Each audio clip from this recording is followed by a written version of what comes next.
काँग्रेस मुख्यालयातील स्वातंत्र्यदिन सोहळ्यात वंदे मातरम गीतावरून थेट राजकीय रणकंदन सुरू झाले.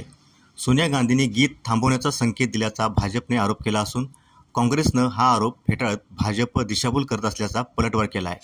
समजून घेऊया काय आहे हे प्रकरण. नवी दिल्लीतील काँग्रेस मुख्यालयात स्वातंत्र्य दिनानिमित्त आयोजित ध्वजारोहण कार्यक्रमानंतर वंदे मातरमच्या गायनावरून भाजप आणि काँग्रेसमध्ये जोरदार आरोप प्रत्यारोप सुरू झाले आहेत.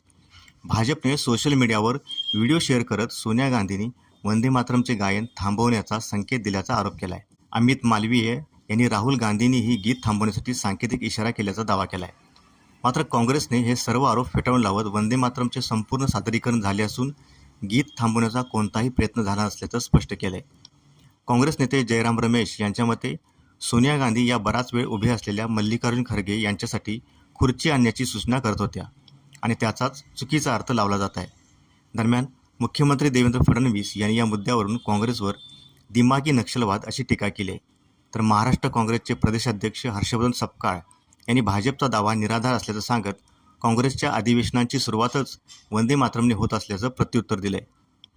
त्यामुळे स्वातंत्र्य दिनाच्या सोहळ्यातील वंदे मातरम आता नव्या राजकीय वादाचा केंद्रबिंदू ठरलं आहे. तुम्हाला या संपूर्ण वादाबाबत काय वाटतं? तुमचं मत कमेंटमध्ये नक्की सांगा. अशाच महत्त्वाच्या आणि ताज्या बातम्यांसाठी story.marathi चॅनलला सबस्क्राईब करा आणि बेल आयकॉन दाबायला विसरू नका.